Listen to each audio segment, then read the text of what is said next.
আল্লাহ তাআলার সবগুলি গুণ নিয়ে ভাবতে থাকে ভাবতে ভাবতে এমন একটা অবস্থা তৈরি হয়, বান্দা এখন আল্লাহ তাআলার প্রেমে পাগল। এখন বান্দা পাগল পারা হয়ে গেছে, আল্লাহ আমি তোমাকে দেখতে চাই, আল্লাহ তুমি ছাড়া আমার কেউ নাই। দুনিয়ার মধ্যে অনেক কিছু দেখেছি, অনেক কিছু শুনেছি, কিন্তু মাওলা চিন্তা করে দেখলাম তুমি ছাড়া আমার বন্ধু কেউ নাই, আর কেউ আমার আপন নাই। মাওলা তুমি আমার আপন, মাওলা তুমি আমাকে দেখা দাও। কোনো খালিক নেই তুমি ছাড়া, কোনো মালিক নেই তুমি ছাড়া। আমাদের খালেক মালিক কে? আওয়াজ করে বলতে হবে কে? কোনো খালিক নেই তুমি ছাড়া, কোনো মালিক নেই তুমি ছাড়া, কোনো মাবুদ নেই তুমি ছাড়া, কোনো মাশুক নেই তুমি ছাড়া। নেই কোনো ভয় দ্বিধা সংশয়, তুমি আমার রব। নেই কোনো ভয় দ্বিধা সংশয়, তুমি আমার রব। আমাদের রব কে? আমাদের রব একজন আল্লাহ। আমাদের সামনে আমাদের রবের চরিত্র আছে, আখলাক আছে। আমাদের রবের আখলাক কি? আল্লাহ জানা দেয় তোমাদের রবের আখলাক হলো মুহাম্মাদুর রাসূলুল্লাহ সাল্লাল্লাহু আলাইহি ওয়াসাল্লামের আখলাক। আমাদের আখলাক মুহাম্মাদুর রাসূলুল্লাহর আখলাক। আল্লাহ তাআলা এর জন্য বলেন, কুল ইন কুনতুম তুহিব্বুনাল্লাহ, কুল ইন কুনতুম তুহিব্বুনাল্লাহ ফাত্তাবিউনি ইউহিব্বুকুমুল্লাহ। আল্লাহ রাব্বুল আলামিন জানায়া দেয়, দুনিয়ার মানুষ তোমাকে চক্ষু দান করলো কে? ও দুনিয়ার মানুষ, আল্লাহ ডাক দিয়া বলেন চক্ষু দিল কে? তুমি একটু মনে মনে ভেবে ভেবে উত্তর দাও। তোমাকে চক্ষু দিল কে? তোমাকে কর্ণকহরের মধ্যে শব্দ পৌঁছায়া দেয় কে? আসমান বানাইলো কে? জমিন বানাইলো কে? আল্লাহ প্রত্যেকটা মানুষদেরকে ডাক দিয়া দিয়া বলেন, বান্দা তুমি একটু চিন্তা করো, এগুলি সব কিছু বানাইলো কে? আওয়াজ করে বলেন সব কিছু বানাইছেন কে? আল্লাহ তাআলা জানা দেয় সব কিছু আমি আল্লাহ বানাইলাম। মনে মনে একটু ভেবে দেখো আমি আল্লাহ তাআলা তোমাকে কত ভালোবাসি। বান্দা যখন মুরাকাবায় বসে, বান্দা ভেবে ভেবে খুঁজে খুঁজে বের করে আমাকে চক্ষু দিল কে? আমাকে কান দিল কে? আমার ব্রেনটা কে দিল? আমার সিনাটা কে দিল? আমাকে এই শক্তি কে দিল? আল্লাহ তাআলার সবগুলি গুণ নিয়ে ভাবতে থাকে ভাবতে ভাবতে এমন একটা অবস্থা তৈরি হয়, বান্দা এখন আল্লাহ তাআলার প্রেমে পাগল। এখন বান্দা পাগল পারা হয়ে গেছে, আল্লাহ আমি তোমাকে দেখতে চাই, আল্লাহ তুমি ছাড়া আমার কেউ নাই। দুনিয়ার মধ্যে অনেক কিছু দেখেছি, অনেক কিছু শুনেছি, কিন্তু মাওলা চিন্তা করে দেখলাম তুমি ছাড়া আমার বন্ধু কেউ নাই, আর কেউ আমার আপন নাই।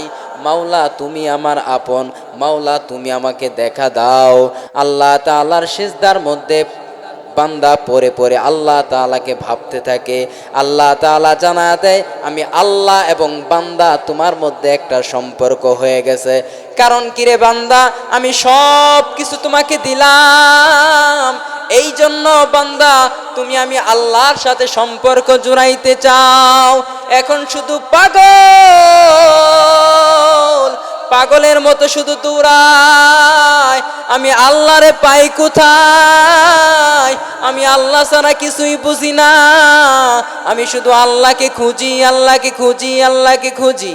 আল্লাহ তাআলা জানায় দেয়, আমি আল্লাহর সাথে যে সম্পর্কটা তোমার কায়েম হলো, আমি আল্লাহ তাআলা তোমাকে পথ দেখায়া দিতেছি। আল্লাহ তাআলা বলেন, কুল ইন কুনতুম তুহিব্বুনাল্লাহ, যদি তুমি বান্দা আমি আল্লাহ তাআলাকে মহব্বত করো, আমি আল্লাহ তাআলার প্রেমে যদি তুমি পাগল পারা হও, তাহলে মনে রাখবা তুমি আমি আল্লাহ তাআলাকে মহব্বত করার কারণে বান্দা তুমি মুহাম্মাদুর রাসূলুল্লাহর আদর্শ ছেড়ে দিও না। তার মানে হলো কি, যত সম্পদ নিয়ামত আল্লাহ তাআলা দিলেন সব কিছুর জন্য মুহাম্মাদুর রাসূলুল্লাহর আদর্শকে লালন করো। মুহাম্মাদুর রাসূলুল্লাহর আদর্শটা যদি লালন করতে পারো, ও মুসলমানের দল, যদি মুহাম্মাদুর রাসূলুল্লাহর আদর্শ তোমার অন্তরের মধ্যে লালন করো, তাহলে মনে রাখবা আমার আল্লাহ তাআলা তোমার উপর সন্তুষ্ট হয়ে যাবে। हकीकत से तो दुनिया बेखबर है, दुनिया की नुमाइश पर नजर है। नमी गुयम के अज दुनिया जुदा बाश, वो हर हाले तू ही मेरा निगाहदार। कादरे कुदरत तू दारी बर कमाल, अंता रब्बी अंता हसबी जुल জালাল। আল্লাহ তাআলা ডাক দিয়া বলেন, আমি আল্লাহ তাআলাকে যদি তুমি মহব্বত করো, তাহলে রাসূলকে মহব্বত করা শুরু করো। কারণ আমি আল্লাহ তাআলা ওই বান্দাকেই মহব্বত করি যে আমার রাসূলের সমস্ত কিছুকে মহব্বত করে, রাসূলের আদর্শটাকে গ্রহণ করে জীবন। কেমন রাসূলের আদর্শ আমরা মানব,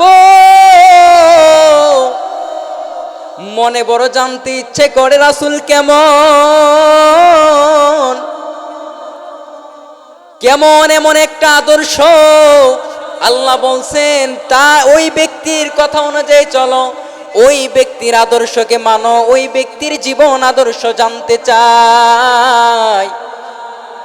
ওই নবী এমন একজন নবী,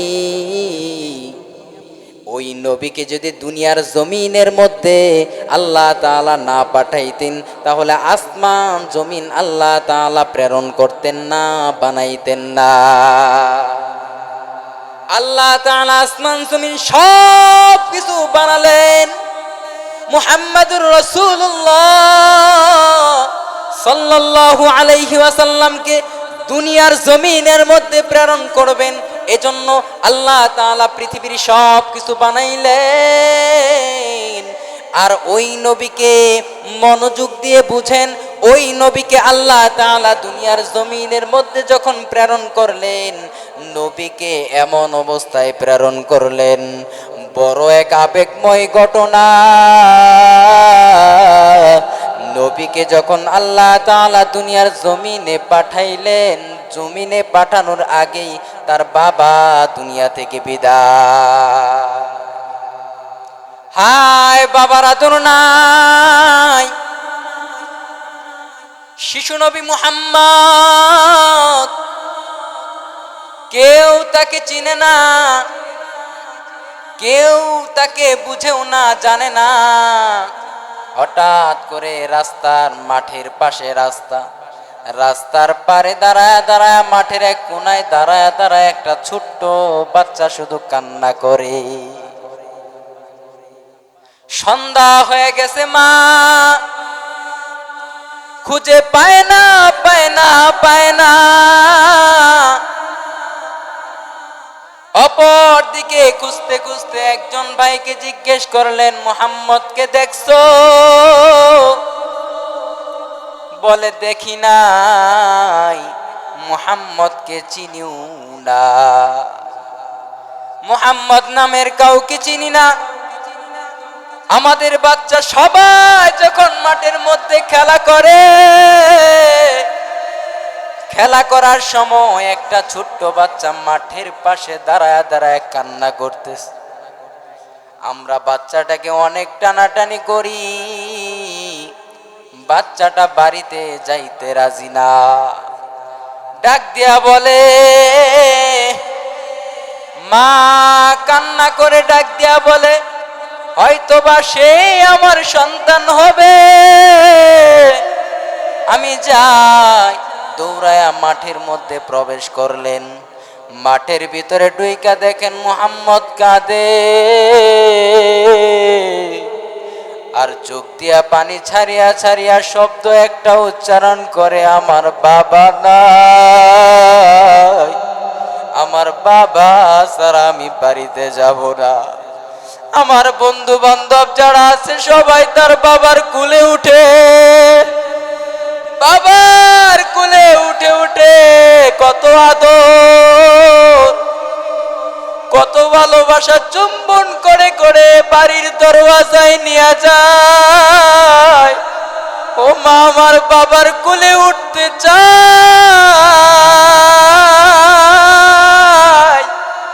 আমার বাবাকে এনে দাও, আমি বাবার কুল ছাড়া বাড়ি যেতে চাই না। শিশু নবীর এমন আবদার শুনিয়া মা ডাক দিয়া বলেন, ও বাবা, তোমার বাবার কবরের পাশে আমি নিয়ে যাব, তুমি এখন বাড়ির দরওয়াজায় চলো, বাড়িতে চলো। এই কথা বলার পরে বিভিন্ন বুঝায়া সমঝায়া যখন নেওয়া হলো, বাড়িতে গিয়া দাদার অনুমতি মা নিলেন, আমি অনুমতি নিলাম। শিশু নবীর মা ডাক দিয়া বলেন, বড় অনুমতি নিয়া বাবার কবর জিয়ারত করার জন্য আমি নিয়ে গেলাম। বাবার কবর জিয়ারতের জন্য যখন খাদেমকে নিয়ে যখন রওনা বাবার কবরের কাছে যাবে, বাবার কবরের কাছে যাওয়ার সময় সুন্দরভাবে গেলেন। শিশু নবী বড় আনন্দের সাথে ভাবতেছেন বাবার সাথে হয়তো দেখা হবে, সাক্ষাৎ হবে। বাবার কবরের মধ্যে নিয়ে যাওয়ার পরে বাবা বাবা চিৎকার করিয়া বাবার কবরের মধ্যে লুটা পড়লেন। চিৎকার করে বাবা বাবা বলে ডাকে, কিন্তু আল্লাহ তাআলার রহমতের ঝর্ণা ধারা চালু, আল্লাহ তাআলার নিজাম, আমি যাকে বেশি মোহাব্বত করি দুনিয়ার জমিনে তাকেই বড় কষ্ট দেই। আমি শিশু নবীকেও কষ্ট দেওয়া শুরু, বাবার আদর থেকে বঞ্চিত। বাবার কবরের পাশে নিয়ে গেলেন, বাবার কবরের পাশে গিয়া চিৎকার করে কান্না করতেছেন। আর সেই জায়গা থেকে মা বলতেছেন, আসো বাবা, এবার চলো বাড়ির দরওয়াজায় চলি।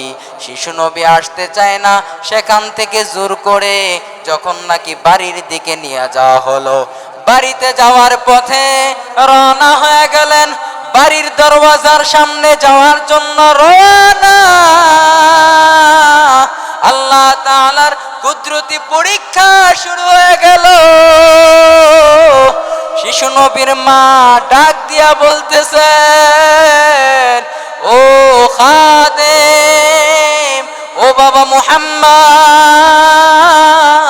আমার বুকের মধ্যে প্রচন্ড ব্যথা, আমার মনে হয় আর বেশি সময় দুনিয়াতে থাকা হবে না। শিশু নবীকে চুম্বন করে বাবার কবর জিয়ারত করিয়া মাকে নিয়ে বাড়ির দরওয়াজায় যায়। এমন একটা মুহূর্ত, মায়ের কলিজার মধ্যে বুকের মধ্যে ব্যথা শুরু। এই ব্যথা শুরু হওয়া মুহাম্মদ নবী মায়ের গলায় জড়া জড়া কান্না, ও দয়ার মাওলা, এমন কি পরীক্ষা। মা দুইবার তিনবার ডাক দিয়া শিশু নবীকে চুম্বন করে আর বলতে থাকে, বাবা, আমি হয়তো আর বেশি দূর যাইতে পারবো না, আমার হয়তো সময় শেষ হয়ে গেছে। শিশু নবীর সাথে কথা বলতে বলতে আল্লাহর ডাকে সাড়া দিয়া মাও বিদায়। শিশু নবী বড় এতিম, বড় এতিম নবী, মাও নাই, বাবাও হারা এতিম। আল্লাহ তাআলা দুনিয়ার মানুষদেরকে জানায়, তোমরা শিশু নবীর ইতিহাসগুলিকে ভালো করে বোঝো। শিশু নবী এমন একজন নবী, এমন একজন কুরবানি করেনেওয়ালা নবী। ওই নবীর আদর্শকে লালনের জন্য আল্লাহ তাআলা ছোট্ট বাচ্চা শিশু নবী তার আদর্শটাকে বোঝার জন্য একটা করুণ দৃশ্য দিয়া তাকে বড় করতেছেন। শিশু নবী বড় হয় আর শুধু কষ্ট কষ্ট কষ্ট, এত কষ্ট শিশু নবীর জীবনে। আল্লাহ তাআলা বলেন, সারা দুনিয়ার মধ্যে আসমানের নিচে জমিনের উপরে তার চেয়ে ভালো মানুষ দুনিয়াতে হয় না। তারপরেও এত কষ্ট আমি আল্লাহ তাআলা কেন দেই জানো? কারণ আমি আল্লাহ তাআলা ওই মানুষটাকেই বড় পছন্দ করি। দুনিয়াতে যাদেরকে দেখবা ঈমানের সাথে বড় কষ্ট করে, ঈমানের সাথে যারা কষ্ট করে তারাই আল্লাহ তাআলার কাছে দামি। অনেকেই বলেন, আল্লাহ আমার উপরে এত আযাব, এত নারাজ কেন, আমাকে এত কষ্ট দেয় কেন? আল্লাহ ডাক দিয়া বলেন, না না না, তোমাকে তো এত কষ্ট দেই না, বরঞ্চ আমি আল্লাহ তাআলা তোমাকে বেশি ভালোবাসি। এই জন্যেই আমি আল্লাহ তাআলা তোমাকে বড় আপন করার জন্যই তো তোমাকে কষ্ট দিচ্ছি। এজন্যই আমি আল্লাহ তাআলা বারবার আল্লাহ তাআলা জানাইতেছেন মহাব্বতের মাপকাঠি। মুহাম্মাদুর রাসূলুল্লাহকে মহাব্বত যদি করো, রাসূল বলেন উপরের জমিন থেকে নিচের জমিনে যেমনি ভাবে পানি গড়ায় গড়ায় আসে, দ্রুত গতিতে পানি যেমনি ভাবে আসতে থাকে, আমি আল্লাহর রাসূলকে যদি মহাব্বত করো, মুসিবতটাও এত দ্রুত তোমার দিকে আসতে থাকবে। মুসিবত আসতে থাকবে, এটা নিশ্চিত থাকো। মুসিবত এমন একটা সম্পদ, মুসিবত বড় চমৎকার, দুনিয়ার মানুষের জন্য বড় চমৎকার একটা সম্পদ। আল্লাহ তাআলা বলেন, এই নিয়ামতের দ্বারা জান্নাতের মাকাম তোমার উঠবে। এই জান্নাতের মাকাম তোমার বৃদ্ধি করার জন্য বান্দা তোমার অন্য কোনো জায়গায় যাওয়া লাগবে না। বান্দা তুমি পরীক্ষা করো, নামাজ পড়ার সময় তোমার কেমন লাগে? নামাজের সময় মনটা বড় পাগল, নামাজ পড়ি দুনিয়ার কেউ পছন্দ করে না। আমি যখন দাড়ি রাখি কেউ পছন্দ করে না। যুবক তুমি যখন টুপি মাথায় দাও কেউ পছন্দ করে না। মুসল্লিয়ানে কারাম যখন মসজিদে যায় কয়েকজন মুসল্লি, আল্লাহ তাআলা জানায়, ও মুসল্লি, কয়েকজন মুসল্লি বড় মন খারাপ করে। মন খারাপ করার কিছুই নাই, বরঞ্চ আল্লাহ তাআলা কুদরতি দৃষ্টিতে বলেন, এদের চেয়ে সৌভাগ্যবান বান্দা এই এলাকার মধ্যে আর কেউ হতে পারে না। 5 জন মুসল্লি নামাজ পড়ে, পুরা এলাকার মধ্যে যদি 500 মানুষ থাকে, আল্লাহ তাআলা এই 5 জনকে সবচেয়ে বেশি মহব্বত করেন। প্রমাণ কি? প্রমাণ কি? প্রমাণ কি? অন্য কোনো প্রমাণ লাগে না। আল্লাহর ঘরের মধ্যে এরা সব সময় উপস্থিত হয়। ক্লাসে ওই ছাত্রকে ছাত্রীকে নাম্বার বেশি দেওয়া হয় যেই ছাত্র ছাত্রীগুলি সব সময় ক্লাসে উপস্থিত হয়। এজন্য মুসলমান মনে রাখতে হবে, বান্দা যখন নাকি তুমি আল্লাহ তাআলার প্রিয় হয়ে যাবে, মুহাম্মাদুর রাসূলুল্লাহর আদর্শ যখন মানা শুরু করবে, একের পর এক তুমি দুনিয়ার মানুষ থেকে বিচ্ছিন্ন হওয়া শুরু করবে।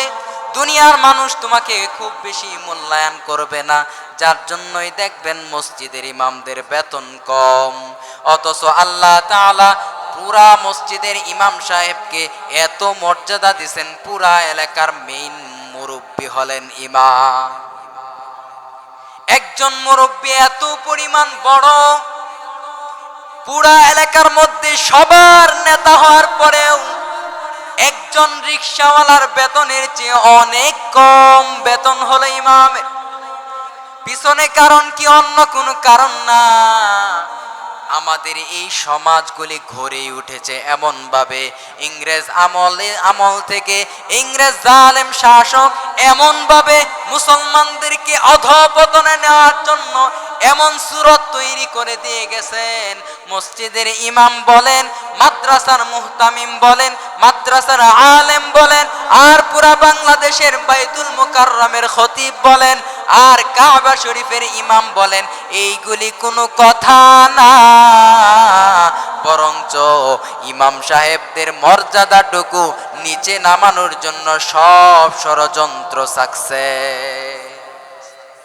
আমাদের মুসল্লি ভাইয়েরা, এখন মসজিদের ব্যাপারেও কথা বলি। মনে রাখবেন, মনে রাখবেন, মনে রাখবেন, আপনার ঘরের দিকে তাকায় দেখেন, সবাই সবাই সবাই একটু খেয়াল করেন, আপনি আপনার ঘরের দিকে তাকায় দেখেন, আপনার পরিবারের দিকে তাকায় দেখেন, চক্ষু বন্ধ করে আপনার সন্তানের দিকে তাকায় দেখেন, আপনার সমাজের দিকে তাকায় দেখেন, মনে মনে দেখেন আমার সন্তান কেমন ভালো, আমার পরিবার কেমন দিনদার। মনে মনে সবাই সমাজটাকে নিয়ে চিন্তা করেন, সমাজ নিয়া, নিজের সন্তান নিয়া, নিজের পরিবার নিয়া যদি দিনের লাইনে চিন্তা করেন, দেখবেন সব দুনিয়ামুখী আখিরাতমুখী কেউ নাই।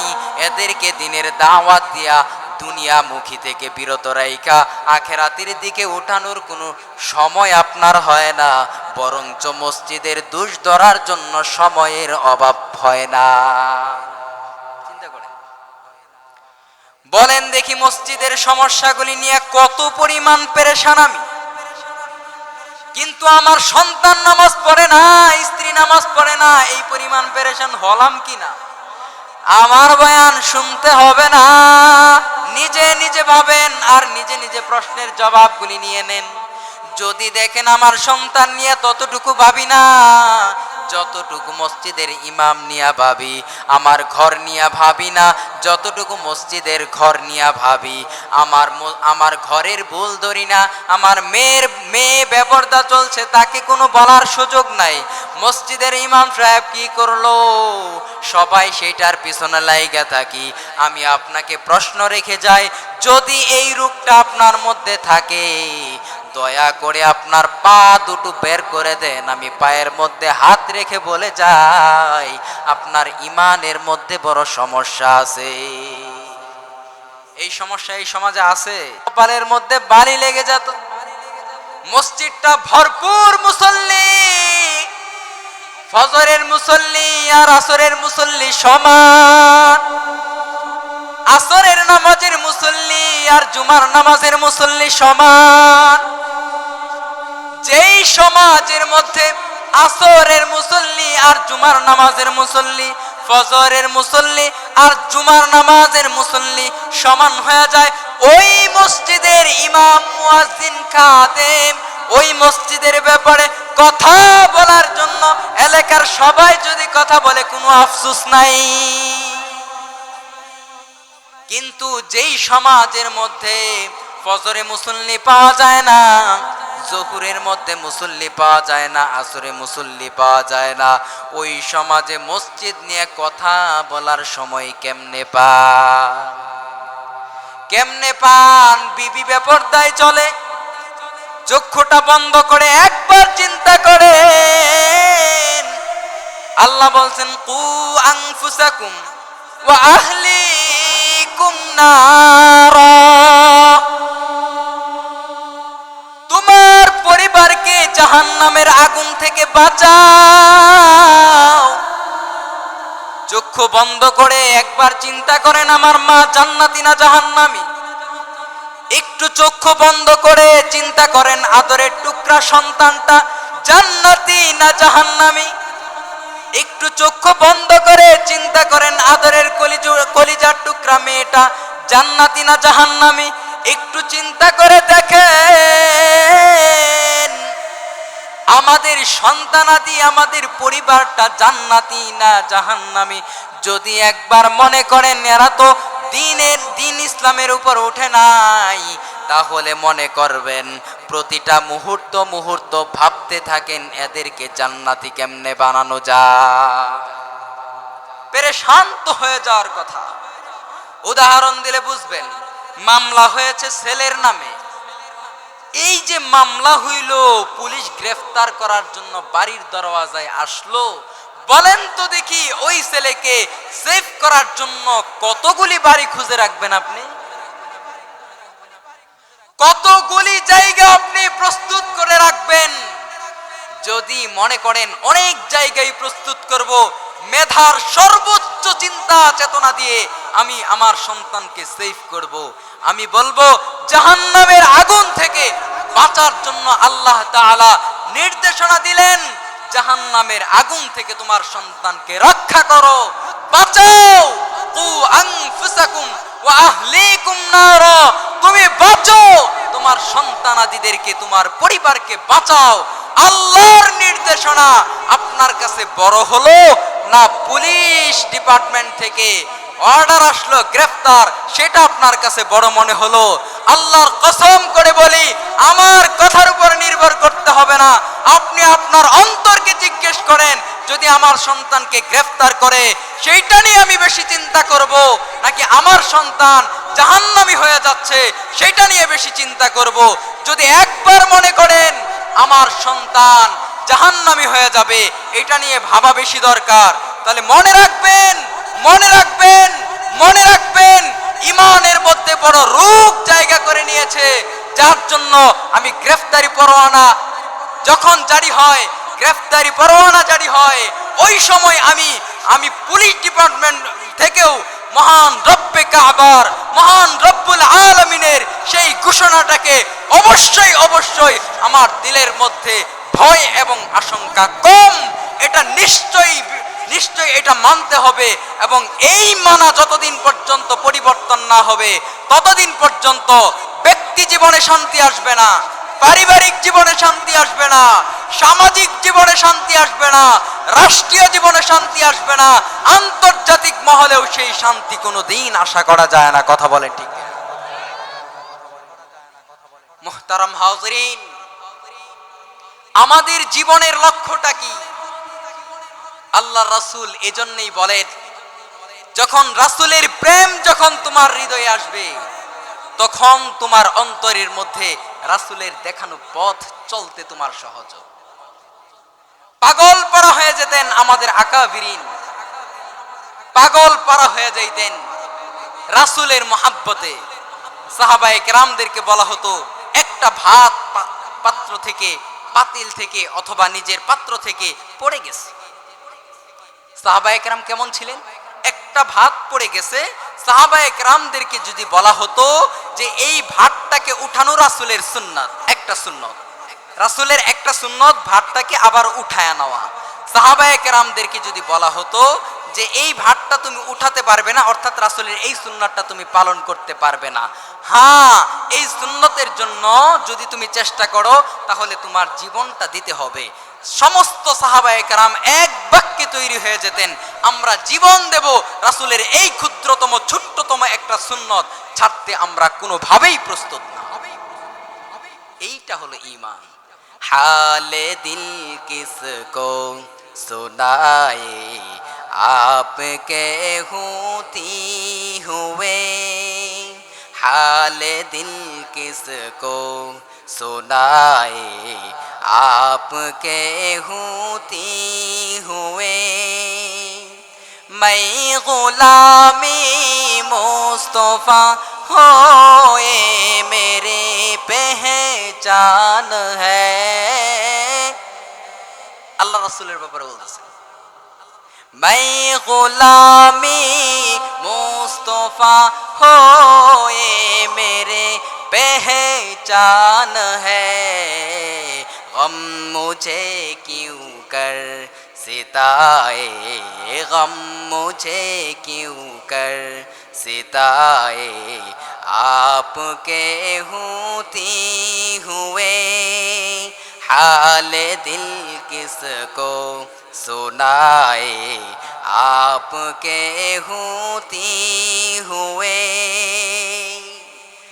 পৃথিবীর মানুষদেরকে আশিক রাসূল ডাক দিয়া বলেন, তামাম দুনিয়ার মানুষগুলিকে যদি একত্রিত করে দেওয়া হয় আর যদি আমাদেরকে জানানো হয় সারা দুনিয়ার সমস্ত মানুষের মুসিবতগুলিকে তোমার উপরে দিয়ে দিলাম, সারা দুনিয়ার মানুষের মুসিবত তোমার মধ্যে চলে আসছে, আর এই মুসিবত থেকে বাঁচার জন্য তুমি কোনো পথ পাইতেছ না, তখন কি করবা? আশিক রাসূল ডাক দিয়া বলেন, সারা পৃথিবীর মুসিবত যদি আমাদের উপরে চলে আসে, আমরা একটা কাজ করি, একটা কাজ রাসূলের দুরূদ নিয়া বৈশা যাই, রাসূলের আদর্শগুলো আমরা চর্চা শুরু করে দেই, রাসূলের ভালোবাসার কথা স্মরণ করি। সারা পৃথিবীর ভয়ঙ্কর থেকে ভয়ঙ্কর মুসিবত মৃত্যুদণ্ড যদি আমাদের মাথার উপর চলে আসে, তাহলে চিন্তা নাই, আমাদের কোনো পেরেশানি নাই, কারণ আমরা রাসূলের মহব্বতে পাগল পরা হয়ে যাই। রাসূলের প্রেমে যখন পাগল পরা হয়ে যায়, সারা দুনিয়ার সব মুসিবত আমাদের কাছে ছোট। রাসূলের প্রেমে যখন পাগল, সারা দুনিয়ার মুসিবত আমাদের থেকে দূরে চলে যায়। এই জন্যই তো আল্লাহ তাআলা বলেন, তোমাদের মহব্বতের জায়গাটা রাসূলের আকরাম সাল্লাল্লাহু আলাইহি ওয়াসাল্লামকে করো। উদাহরণ দিয়া বলি, বাংলাদেশের মধ্যে বিভিন্ন দেশের যুবকদের অনুসরণ করে বাংলাদেশের যুবকরা ডাক দিয়া বলি, নেইমারকে চিনো? ডাক দিয়া বলেন, নেইমার আমার প্রাণের একজন মানুষ। ডাক দিয়া বলি, রে মেসিরে চিনো? ডাক দিয়া বলতেছেন, বাবা আমি মেসিকেও চিনি। কেমনে চিনো? তোমার কোনো পরিচিত মানুষ? বলে, না না, পরিচিত কোনো মানুষ না, তবে তার খেলাকে আমি বড় পছন্দ করি, যার জন্য সারা পৃথিবীর মধ্যে একটা খেলা মনে রাখবেন, খেলা যেটার কোনো বাস্তবতা নাই, নামেই হলো খেলা। এই খেলার জন্য সারা পৃথিবীর মানুষ তাদেরকে মহব্বত করে, একটু মেধাটাকে খরচ করেন। যেই মেসির একটা পায়ের গোলের জন্য কোটি কোটি মানুষ অপেক্ষা করে তাকে ভালোবাসে, যে মুহাম্মাদুর রাসূলুল্লাহ সাল্লাল্লাহু আলাইহি ওয়াসাল্লামের পুরা জীবনের চরিত্র দিয়া জান্নাত কামাই করবে, মেসির মহাব্বতে যদি পাগল পারা হইয়া রাত ৩টার সময় খেলা দেখার জন্য দুনিয়ার জমিনের মধ্যে দাঁড়ানো থাকতে পারে, তাহলে রব্বে কাবার কসম করে বলি, মুহাম্মাদুর রাসূলুল্লাহর মহাব্বত থাকলেও তাহাজ্জুদের নামাজ মিস হবে না। যুবকদেরকে ডাক দিয়া বলেন, এরে ছেলে, তুই বারবার কি দেখোস টিভির মধ্যে? অন্য কোনো কিছু না, আল্লাহর রাসূলের মহব্বতের জায়গায় মেসির মহব্বত, আল্লাহর রাসূলের মহব্বতের জায়গার মধ্যে নেইমারের মহব্বত। ও যুবক, ও যুবক, রাসূলের মহব্বতের জায়গার মধ্যে তুমি ওই সুন্দরী নারীর মহব্বত ঢুকাইছো,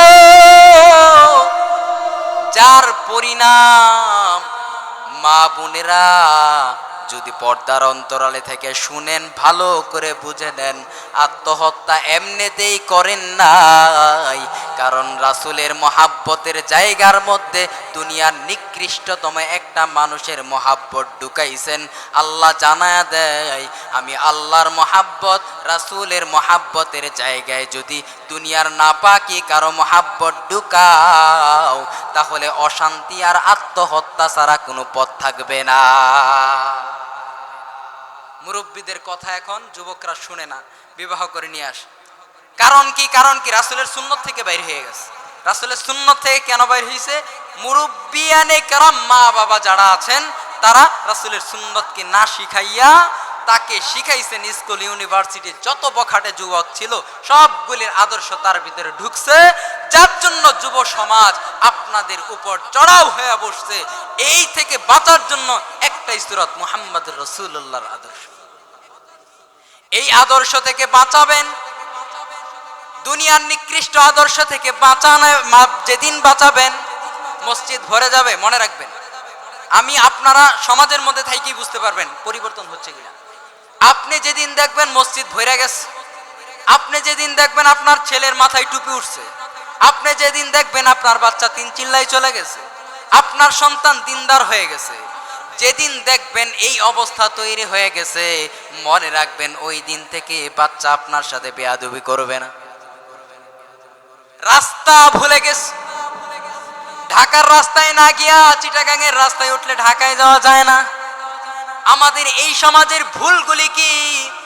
আমরা যেই ভুলগুলি আমাদের সমাজের মধ্যে না করার দরকার, ওই ভুলগুলি আমরা বারবার করতেছি।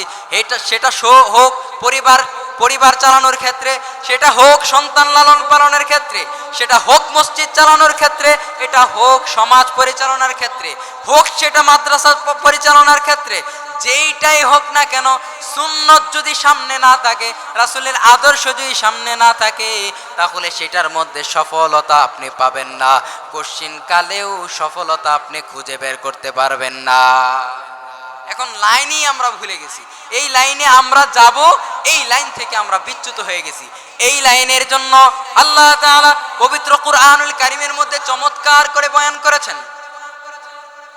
যখন তোমরা যুবকদেরকে বয়ান করবা, কয়েকটা জিনিস আমাদের সামনে রেখে দিছেন।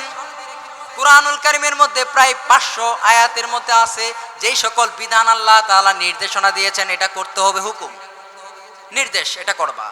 এই 500 হুকুম মানার জন্য হাজার হাজার আয়াত আল্লাহ তাআলা কুরআনুল কারীমের মধ্যে দিলেন।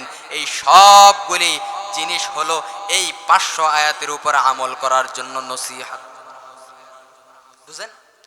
অর্থাৎ হাজার হাজার আয়াতের প্রয়োজন হয়েছে এই 500 আয়াতের উপর আমল করার জন্য, নসিহত করার প্রয়োজন হয়েছে অসংখ্য আয়াতের নসিহতের দ্বারা। তার মানে হলো নামাজ যে ফরজ এটা আপনি জানেন, রোজা যে ফরজ এটা আপনি জানেন, কবরের মধ্যে শাস্তি হবে এটা আপনি জানেন, সব কিছু জানেন, তারপরেও নামাজি হন না কেন?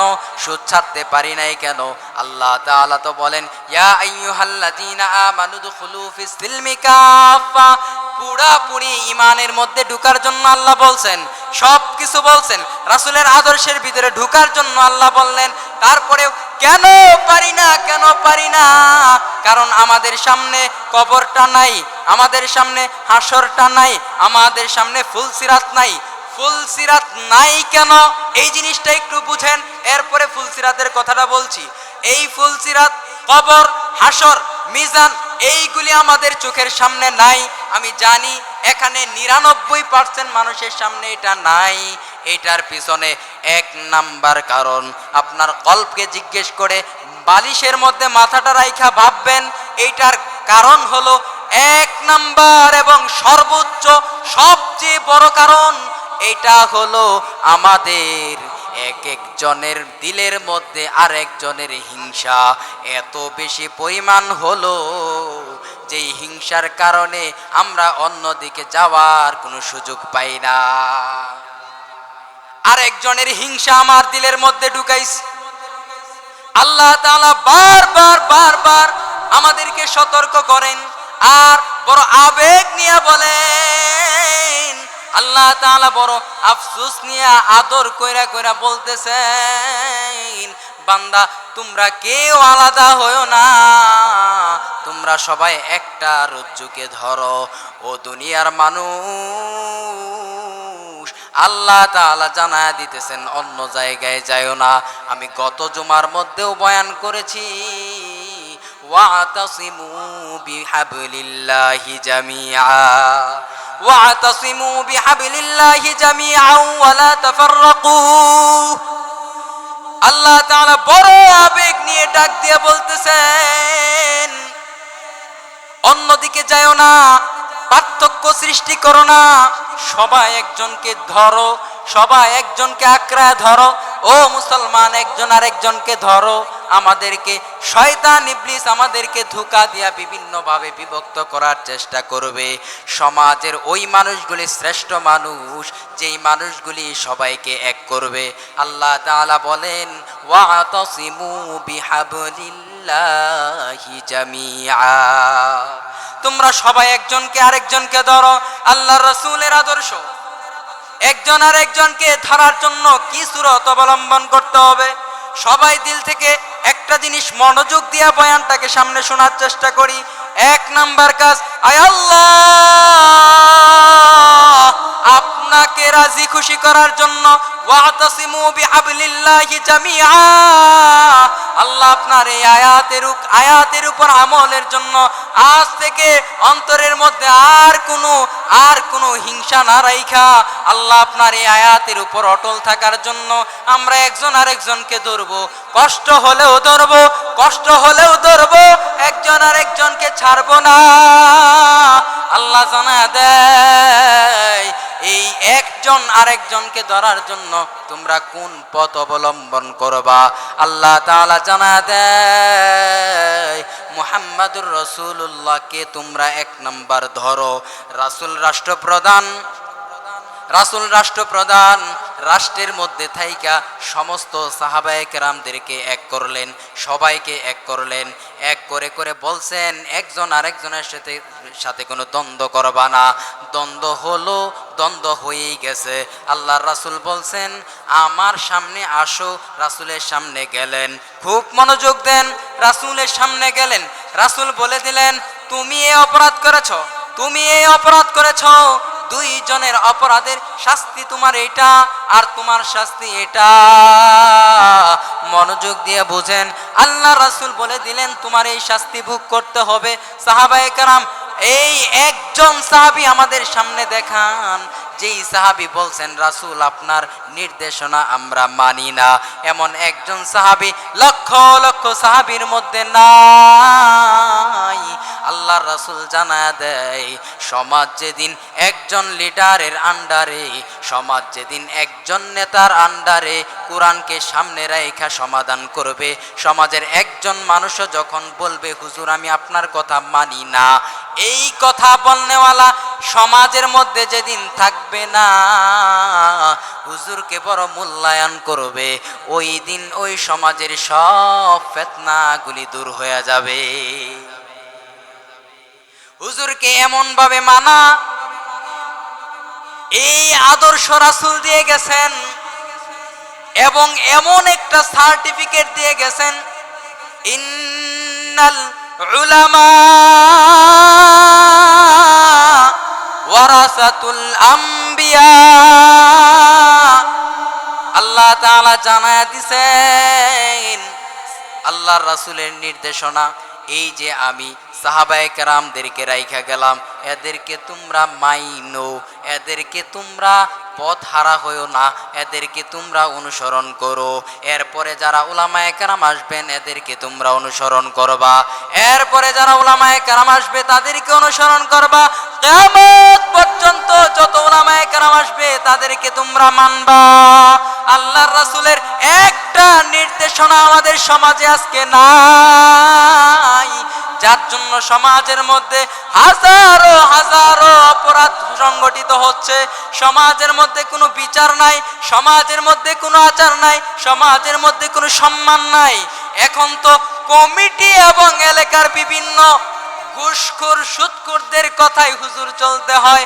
যেই সমাজের মধ্যে একজন লিডারের, একজন ইমামের মূল্যায়ন থাকে না, ওই সমাজের মধ্যে কেমন করে বিশ্বাস করি বড় চমৎকার মদিনার সমাজ হবে, মুহাম্মদুর রাসূলুল্লাহ রাষ্ট্রপ্রধান হইয়া ওই সমাজটাকে গঠন করলেন, যেই সমাজের মধ্যে প্রত্যেকটা মানুষ মুহাম্মদুর রাসূলুল্লাহর আদর্শটাকে মানে, মুহাম্মদুর রাসূলুল্লাহর আদর্শ মানে। আল্লাহ তাআলা ইঙ্গিত করে দেখান, তোমরা বলো হুজুরদের মধ্যে ঠিক নাই, উলামায়ে কেরামের মধ্যে অসংখ্য ভাগ। আল্লাহ বলেন ভাগ নাই, ভাগ নাই, ভাগ নাই। তোমরা ভালো করে দেখো মুহাম্মদুর রাসূলুল্লাহর রাষ্ট্র পরিচালনার পুরো সময়ের মধ্যে মুসলমানদের মধ্যে কোনো ফাটল নাই। মুসলমান, সারা দুনিয়া পুরো পৃথিবীর মধ্যে যতগুলি মুসলমান ছিলেন সব মুসলমান এক কাতারে একটা বিধানের উপর ছিল। তাহলে তোমরা কেন বলো আদর্শ তো পাই না?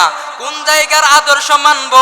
আফগানের আদর্শ মানবো নাকি পাকিস্তানের আদর্শ মানবো নাকি হিন্দুস্তানের আদর্শ মানবো নাকি সৌদি আরবের আদর্শ মানবো? পাই না তো, পাই না তো, পাই না তো। আল্লাহ তাআলা জানা দেয় কিসের সৌদি আরব, কিসের যুক্তরাষ্ট্র আর যুক্তরাজ্য, কিসের রাশিয়া, কিসের চীন, কিসের ভারত, কিসের পাকিস্তান, কিসের আফগানিস্তান। এই আফগানিস্তান মানা দরকার নাই। মুহাম্মদুর রাসূলুল্লাহর আদর্শ, মুহাম্মদুর রাসূলুল্লাহর রাষ্ট্র পরিচালনার নীতি এবং সমাজের সমস্ত নীতি নির্ধারণ যেমনে করছেন সেই আদর্শকে ধরো। কে বলেছে সমাধান নাই? কে বলেছে সমাধান নাই? ব্যক্তি জীবন থেকে নিয়ে আন্তর্জাতিক জীবন পর্যন্ত সব সমাধান মুহাম্মদুর রাসূলুল্লাহর সুন্নাত তরিকার মধ্যে আছে। কথা বলেন ঠিক কিনা? কে বলছে? তোমরা তো এখন ফাটল সৃষ্টি করার জন্য দেশের নাম বলে দাও। আফগানের কথা কি আমরা শুনবো? আফগান আজকে ভালো কালকে ভালো নাও থাকতে পারে। আল্লাহ তাআলা জানায়া দেন মুহাম্মদুর রাসূলুল্লাহর আদর্শটাকে ধরো। মুহাম্মদুর রাসূলুল্লাহর আদর্শের পরে বলতে পারেন মুহাম্মদুর রাসূলুল্লাহর জীবনের মধ্যে অনেক জিনিস এমন আছে মুহাম্মদুর রাসূলুল্লাহর আদর্শের ডাইরেক্টলি সেই জায়গার মধ্যে কোনো সমাধান আমরা সচক্ষে সরাসরি হাদিসের মধ্যে রাসূলের জীবনের চলার মধ্যে আমরা পাই না। তাহলে কি করব? এখন অবস্থা কি? এখন সমাধান কেমনে করব? আল্লাহর রাসূল বলেন সব সমাধান আছে, সব সমাধান তোমরা পাইবা। এক নাম্বার সমাধান আল্লাহর রাসূল বলছেন, আমি যখন দুনিয়াতে থাকবো না, আমি যখন দুনিয়াতে থাকবো না আদর্শ মানার ক্ষেত্রে করবা কি? আমি যখন দুনিয়াতে নাই ওই সময় আমি এই যুগের মধ্যে এমন স্বর্ণ দ্বারা খচিত সোনালী যুগের কিছু মানুষ তৈরি করে দিয়ে গেলাম, এমন মানুষ তৈরি করলাম। এই মানুষগুলিকে তোমরা অনুসরণ করবা, এই মানুষগুলিকে সাহাবায়ে কেরাম এদেরকে ধরবা, এদেরকে ধরার পরে এদের আদর্শকে ধরবা। আমি মুহাম্মদুর রাসূলুল্লাহর আদর্শ আর সাহাবায়ে কেরামের আদর্শ আদর্শ পাইবা না। কে বলেছে? কে বলেছে? মুহাম্মদুর রাসূলুল্লাহর আদর্শটাকে মানবা। মুহাম্মদুর রাসূলুল্লাহর আদর্শের মধ্যে আরো বিস্তারিত আদর্শ। এই আদর্শের ব্যাখ্যা হলো সাহাবায়ে কেরামের জীবনী। সাহাবায়ে কেরামের জীবনীর আদর্শ কি? বলে ইজমা কিয়াসকে অনুসরণ করবা। পুরো পৃথিবীর মধ্যে ফতোয়া বিভাগ আছে, সমস্ত সমস্যার সমাধানগুলি পবিত্র কুরআনুল কারীমের মাসআলা থেকে বের করে দেওয়া হয়েছে। এই জন্য আল্লাহ তাআলা তৈরি করে দিয়ে গেলেন ইমামে আযম আবু হানিফা রাহমাতুল্লাহি আলাইকে, ইমামে আযম আবু হানিফা রাহমাতুল্লাহি আলাই, ইমাম শাফি রাহমাতুল্লাহি আলাই, ইমাম আহমদ ইবনে হাম্বল রাহমাতুল্লাহি আলাই, ইমাম মালিক রাহমাতুল্লাহি আলাই। তাদের মাসআলা দিয়ে দিয়েছেন, সমাধান নাই। কে বলছে? কে বলছে? সব সমাধান তো কোরআনে দিয়া দিলাম। তারা ব্যাখ্যা বিশ্লেষণ করে আমাদের সামনে পেশ করে দিলেন। পারবা না কেন? পারবা না কেন? সহজ করে করে সব বিধানগুলি আমাদের চোখের সামনে দিয়া দিলেন। তারপরেও দ্বন্দ্ব কেন? আল্লাহ তাআলা বলেন দ্বন্দ্ব তো থাকবেই, কারণ আমি আল্লাহ তাআলা এমনিতেই বলি নাই ফাটল সৃষ্টি করো না। কারণ প্রত্যেকটা সমাজে ফাটল সৃষ্টি করার জন্য কিছু ইবলিস থাকবে, কিছু শয়তান থাকবে, কিছু দল থাকবে, কিছু মতাদর্শ থাকবে। এইগুলি প্রত্যেকটা সমাজের মধ্যে কলঙ্ক লেপন করবে, মসজিদের মধ্যে সমস্যা তৈরি করবে। সমস্ত জায়গাগুলির মধ্যে সমস্যা করার জন্য বিভিন্ন জায়গার মধ্যে প্রত্যেকটা সেক্টরের মধ্যে সমস্যা থাকার জন্য থাকবে, এই সমস্যাগুলি থাকবে। আর মুজাহিদ হলো তারা, মুসলমানের মধ্যে সর্বোচ্চ মাকামের অধিকারী তারা। এই ষড়যন্ত্রগুলি যারা বুঝবে, যারা পরিবারের মধ্যে ষড়যন্ত্র বুঝবে, বুঝে বুঝে নিজের পরিবারটাকে দিন দ্বারা ইসলাম দ্বারা কন্ট্রোল করবে, ব্যক্তি জীবনকে কন্ট্রোল করবে, দাড়িটা রাখবে, মুহাম্মাদুর রাসূলুল্লাহর আদর্শটা মানার জন্য দাড়িটা রাখবে কষ্ট করে। সবাই বলে খারাপ, সবাই বলে নাফরমান, সবাই বলে এত ছোট বয়সে কেন দাড়ি, কিন্তু বান্দা কষ্ট করে করে না না না, এই সংগ্রামে আমার জিততে হবে। আমাকে যে যত কথাই বলুক না কেন, টুপি ছাড়বো না, দাড়ি ছাড়বো না, সুন্নতি লেবাস ছাড়বো না। ব্যক্তি জীবনের মুজাহাদা করা লাগবে। 2 নাম্বার, পারিবারিক জীবনে মা বলবে একটা, বিবি বলবে একটা, শাশুড়ি বলবে একটা, সমাজের ভিতরে প্রত্যেকটা ঘরের মধ্যে অশান্তি। আল্লাহ তাআলার কোরআন দিয়া সমাধান করতে হবে, উলামাদের কাছে যাওয়া লাগবে। সন্তান যখন ভূমিষ্ঠ হলো, সন্তানের কিভাবে পরিচালনা করতে হবে, উলামাদের কাছে যাওয়া লাগবে। নিজের বৌমার কাছে বলা যাবে না, মা তোমার সন্তানের নাম কি রাখবা, এইটার বিধান হলো মসজিদের ইমাম সাহেবের কাছে গিয়া বলা লাগবে নাম কি রাখবো। সন্তানকে ভর্তি করানোর সময় শ্বশুর সাহেবের কাছে ফোন দিয়া বলেন, আপনার নাতিরে কোথায় ভর্তি করাবো, স্কুলে না মাদ্রাসায়, ভুল তো সেই জায়গায় করছেন, নির্দেশনা নেওয়া লাগবে। মসজিদের ইমাম সাহেব, মাদ্রাসার হুজুর, উলামায়ে কেরামদের কাছে যাওয়া লাগবে, বলতে হবে পরিবার ঠিক করার জন্য, সন্তান ঠিক করার জন্য, মেয়ে সন্তান ঠিক করার জন্য সব কিছুর মূল নির্দেশনা যখন তুমি ইসলাম দিয়া নিবা, তখন ওই জায়গায় এই সংগ্রামের মধ্যে তোমার জিতা লাগবে। ব্যক্তি জীবন, পারিবারিক জীবন, সামাজিক জীবন, মসজিদ কেন্দ্রিক জীবন, এই জীবনের মধ্যে সবাই বসতে হবে। বসে বসে মনের ভিতরে হিংসা ছাড়া সবাই ঐক্যবদ্ধভাবে মসজিদকে সামনে নিয়ে দিন ইসলামকে বিজয় করার জন্য, মসজিদের কমিটি ঠিক করার জন্য, সব কিছুর জন্য উলামায়ে কেরামদেরকে সামনে নিয়া, উলামায়ে কেরামদেরকে সর্বোচ্চ গুরুত্ব দিয়া হুজুরের উপর ছেড়ে ফায়সালা দেন। আমরা টাকাওয়ালা, টাকা অর্জন করতে পারি, বেতন দিতে পারি, কিন্তু সিদ্ধান্ত দিতে পারি না। এই মন যখন আমার আপনার হবে, টাকা যা চাইবেন হুজুর প্রয়োজন মতে দেব, কিন্তু আমরা হুজুর সব প্রয়োজন মেটাইতে পারবো, কিন্তু ভালো একজন ইমামের সিদ্ধান্তটা আপনি দেন। এই বিষয়ে যখন আপনারা একত্রিত হইতে পারবেন, মসজিদের মুসল্লিরা এক বাক্যে এক কাতারে দাঁড়ায় দাঁড়ায় বলবেন আমরা সবাই এক, সবাইকে নিয়ে ঐক্যবদ্ধ হইয়া সামনের দিকে বাড়ার জন্য যখন সামনে যাবেন, আল্লাহ চায় তো সমাজের সমস্ত অশান্তিগুলি দূর হয়ে যাবে, আর আল্লাহর রাসূল সাল্লাল্লাহু আলাইহি ওয়াসাল্লামের আদর্শ আমাদের মধ্যে স্থাপিত হয়ে যাবে। আল্লাহ তাআলা এজন্য বলেছেন ওয়াতাসিমু বিহাবলিল্লাহি জামিআ, তোমরা সবাই ঐক্যবদ্ধ হও, ওয়ালা তাফাররাকু, এবং তোমরা একে অপরের থেকে বিচ্ছিন্ন হইও না। এজন্য সমাজকে এক রাখার জন্য নিজের সর্বোচ্চ শক্তি দিয়ে, পরামর্শ দিয়ে আমরা সবাই পুরো সমাজটাকে এক রাখতে, এক করতে রাজি আছি ইনশাআল্লাহ। সকলে হাত উঠায় বলি রাজি আছি। আল্লাহ রাব্বুল আলামিন আমাদের প্রত্যেকের হাতকে কবুল করেন, সকলে বলি আমিন।